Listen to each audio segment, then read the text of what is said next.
Hello everyone, this is me Shruti, your science teacher from economics classes and I am back with the second unit on refraction of light. इस unit में हम लोग बहुत ही अलग concepts पे discuss करेंगे जैसे what is a prism, how is light refracted through a prism, what is angle of deviation, what are the factors on which angle of deviation is dependent and much more. ये unit बहुत ही short and straight forward होगा, तो चलिए शुरू करते हैं. आज का हमारा टॉपिक है refraction of light through a prism. इससे पहले प्रिज्म क्या होता है वो जानना पड़ेगा. प्रिज्म एक ट्रांसपेरेंट मीडियम है, यानी कि जिसके आर पार हम लोग देख सकते हैं. फिर उसके पास 5 प्लेन सरफेसेस होते हैं. ये एक पहला जो फ्रंट सरफेस होता है, वैसा ही एक सरफेस पीछे भी होगा. ये जो साइड में सरफेस है वैसा ही इसके ऑपोजिट भी होगा, और एक बेस, ठीक है, जो नीचे वाला सरफेस होता है. तो इन टोटल प्रिज्म के पास 5 सरफेसेस होते हैं. फिर it has a triangular cross section, जैसे कि आप देख सकते हो कि ये ट्रायंगुलर क्रॉस सेक्शन है.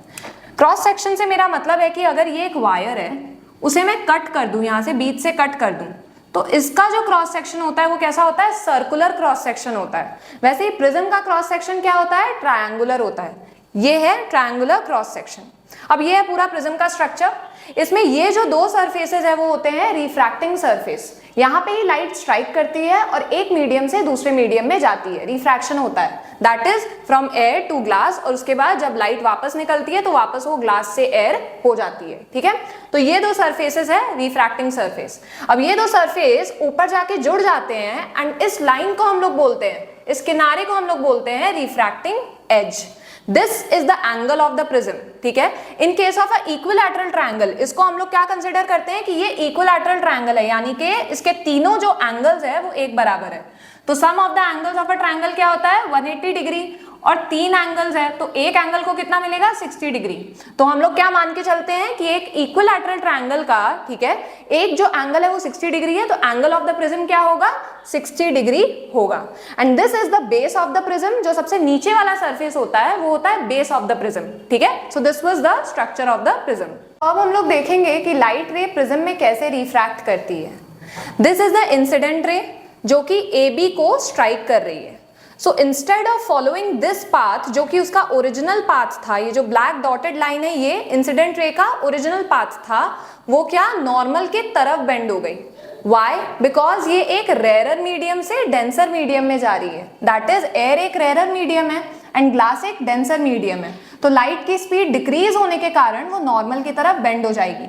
Now inside the prism it will travel in a straight line and again वो AC को स्ट्राइक करेगी. AC ये जो सरफेस है इस पे लाइट रे स्ट्राइक करेगी. अब लाइट रे डेंसर से रेयर मीडियम में जा रही है, तो इसकी स्पीड इंक्रीज हो जाएगी and it will bend away from the normal. This is the normal in this case. तो लाइट रे को ऐसे जाना चाहिए था, पर it will bend away from the normal. Normal से दूर जा रही है ये. ठीक है, what are the angles which are formed. इस केस में एंगल ऑफ इंसिडेंस नॉर्मल के साथ फॉर्म हुआ है I1. एंगल ऑफ रिफ्रैक्शन जो रिफ्रैक्टेड रे नॉर्मल के साथ फॉर्म करती है दैट इज R1. अब इंसिडेंट रे का जो ओरिजिनल पाथ था ये पाथ था, बट उसे अपना पाथ चेंज करना पड़ा. तो जितने एंगल से इंसिडेंट रे अपना पाथ चेंज करती है उसी एंगल को हम लोग बोलेंगे Δ1, that is angle of deviation. अब इस केस में जब लाइट रे यहाँ पे जा रही है तो इट इज फॉर्मिंग रिफ्रैक्शन 2, यानी R2, that is angle of refraction. 2 bar refraction हो रहा है तो 2 एंगल ऑफ रिफ्रैक्शन भी फॉर्म होंगे. फिर ये जो है एंगल ऑफ इमर्जेंस है. इमर्जेंट रे क्या होती है, जब लाइट रे एक साइड से अंदर आती है, फिर अंदर ट्रैवल करती है एंड दूसरे साइड में एग्जिट कर जाती है, तो ये जो रे जो एग्जिट करती है उसे हम बोलते हैं इमर्जेंट रे. तो इमर्जेंट रे नॉर्मल के साथ जो एंगल फॉर्म करती है that will be the angle of emergence, that is I2. ठीक है, अब इस केस में डेविएशन Δ2 कैसे निकला. हम लोग ये अज्यूम करते हैं कि ये जो इमर्जेंट रे है ये बैकवर्ड इसको एक्सटेंड किया जाता है टू द पॉइंट M. ठीक है, तो इस केस में इसका ओरिजिनल पाथ ये था, but it is travelling in a straight line, ऐसे. ठीक है, parallel to the base it is travelling in a straight line, पर इसका ओरिजिनल पाथ तो ये था. तो इस केस में एंगल ऑफ डेविएशन हो जाएगा Δ2. सो अगर आपको total angle of deviation, prism कितना टोटल डेविएट कर रही है लाइट को, अगर वो निकालना है तो ये फॉर्मूला फॉलो होगा. Total angle of deviation is equals to Δ1 plus Δ2. 2 cases में जो एंगल ऑफ डेविएशन हो रहा है उसे हम ऐड कर देंगे तो हमें टोटल एंगल ऑफ डेविएशन मिल जाएगा, which will be this angle.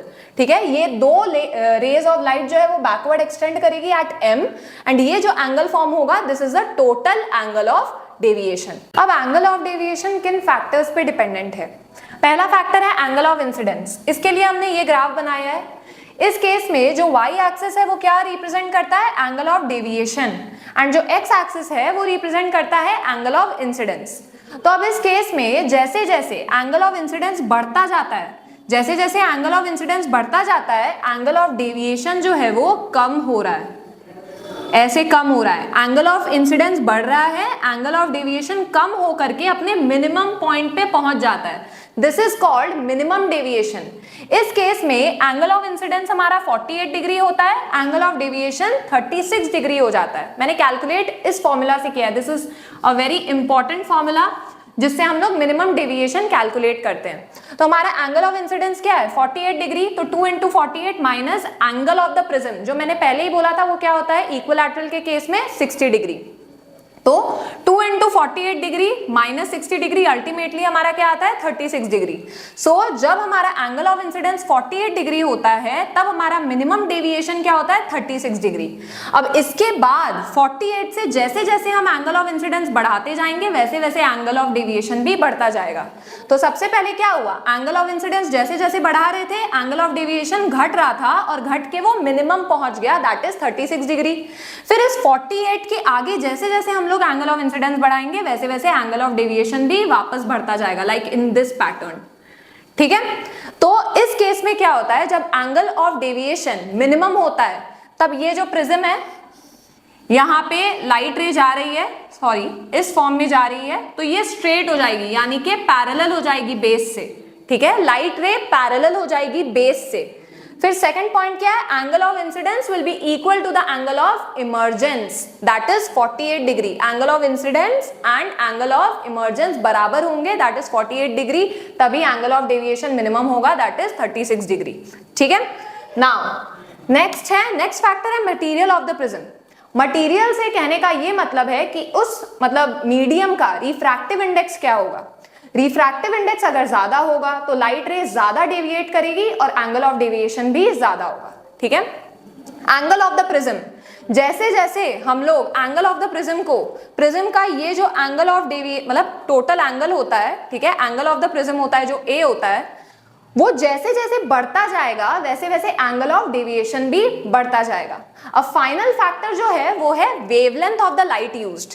इसके लिए हम एक डायग्राम का यूज लेंगे।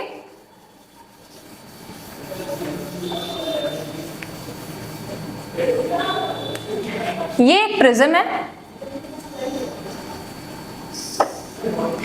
इससे ये लाइट रे ऐसे जा रही है।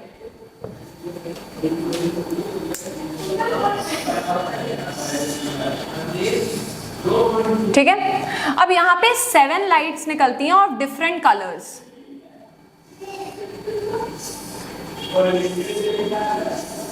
जिसे हम बोलते हैं VIBGYOR. This is violet, this is indigo, blue, green, yellow, orange and red. सबसे कम वेवलेंथ के बारे में हमने पहले भी डिस्कस किया था पहले यूनिट में। तो सबसे कम वेवलेंथ वायलेट लाइट के पास होती है, एंड जैसे जैसे हम लोग ऊपर बढ़ते हैं वेवलेंथ भी बढ़ती जाती है। तो आप लोग देख सकते हैं इस डायग्राम से, जिस लाइट की सबसे कम वेवलेंथ है वो सबसे ज्यादा डेविएट होगी। ठीक है, जिसका वेवलेंथ सबसे कम होगा वो सबसे ज्यादा डेविएट होगा इन सब में से। तो वायलेट का वेवलेंथ सबसे कम होता है तो वो ज्यादा डेविएट करेगी, एंड रेड का वेवलेंथ मैक्सिमम होता है, सबसे ज्यादा होता है तो वो बहुत ही कम डेविएट करेगी। तो इससे हमें क्या पता चलता है कि अगर लाइट की वेवलेंथ ज्यादा है तो उसका जो एंगल ऑफ डेविएशन होगा वो कम होगा, एंड अगर लाइट की वेवलेंथ कम है तो उसका एंगल ऑफ डेविएशन ज्यादा होगा। So with this comes the end of the chapter. अब आपको जो भी क्वेरीज है आप कमेंट सेक्शन में लिख के बता सकते हैं। I will try to solve all of them. Till then मिलते हैं नेक्स्ट वीडियो में।